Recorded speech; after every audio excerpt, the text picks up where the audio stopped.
Hello, my name is Denise Hill, and I'm here to bring you the 9/11 Memorial and Museum virtual tour. The 9/11 Memorial Museum is over 110,000 square feet of space within the archaeological heart of the World Trade Center. The museum tells the stories of the events that occurred on 9/11 through different functions of multimedia, archives, narratives, photographs. It also includes events that happened from 1993 bombing of the World Trade Center. The one of the first exhibits you're going to come to is called Cover Stories. This is an exhibit of 33 covers from the New Yorker as it displayed the towers throughout the revitalization of the site and from the beginning of the towers being created. I have included three of the covers here. The September 26th cover of 2001, which of course was recently after the events happened. It is just a blackened out cover, and you can see the darkened, shaded area of where the towers used to be. The next cover I included from the collection was the 2001 December cover of the New Yorker. This is when the aviation and the national security home advisors decided to upgrade the security measures at the airports. They made a little joke of it, having Santa and his bags be checked through the TSA checkpoint. The third one that I chose to share here was from December 7th, 2002 cover of the New Yorker. This is them having a New Year's resolution of creating new towers to replace the ones that we have lost.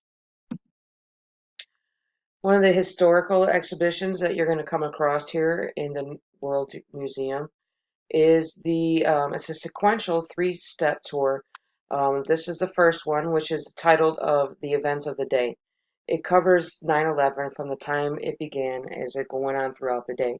You're going to find artifacts here, including debris from the airplanes, the World Trade Centers, also information from the Pentagon, as they were affected as well on 9/11.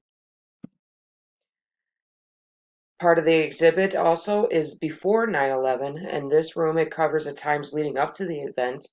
Also, it includes information from the 1993 bombing of the World Trade Center to keep everybody up to date and try to piece together how this event came to be.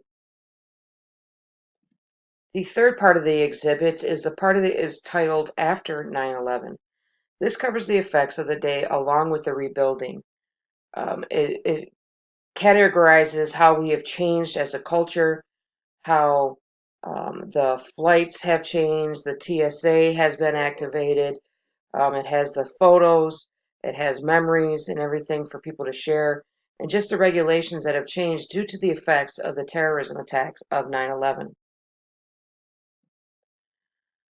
This memorial actually caught me in my tracks. This is located in the South Tower footprint and includes photos of the 2,983 victims from 9/11 and from February 26, 1993 bombing. This has every photo of every victim of the incidents. Each victim, there is a keypad where you can touch in and get a biography of each victim.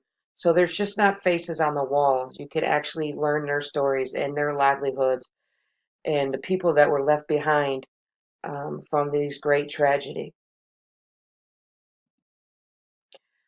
Part of the exhibit also is called Witness to 9/11. This is a hall of photos taken by a French photographer, Stéphane Senahu, who witnessed the events from across the street as they unfolded. Witnessing the towers go in, he started photographing the events. He also went in and could not help but volunteer to help pull out the debris, work side by side with the firefighters. Through this exhibit, you'll see the pictures he took with the firefighters of the debris area and the surrounding areas during the aftermath of 9/11.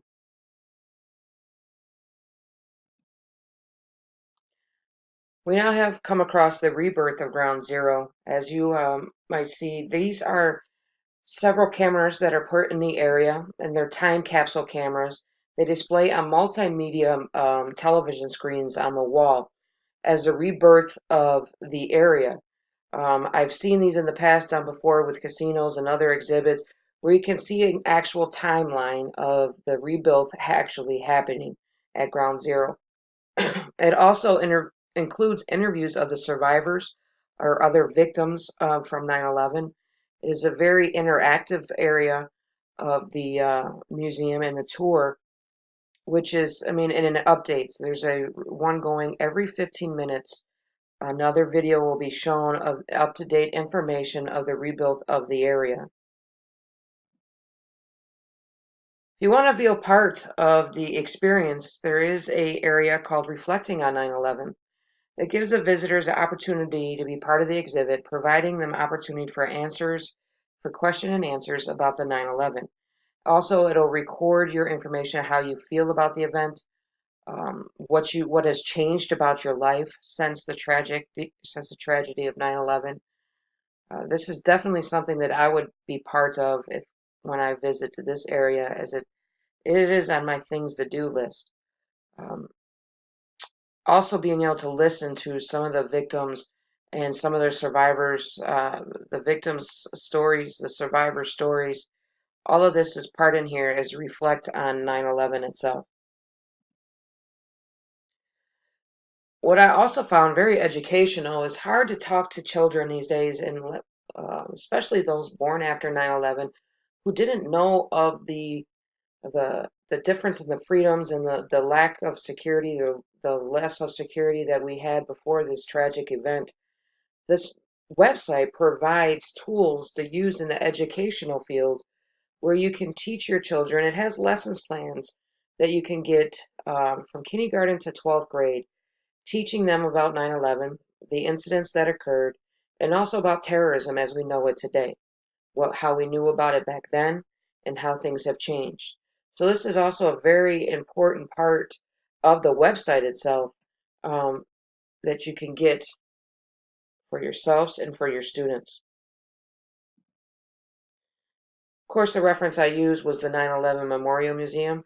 It was done by the staff, retrieved from the 911memorial.org website. Thank you for your time.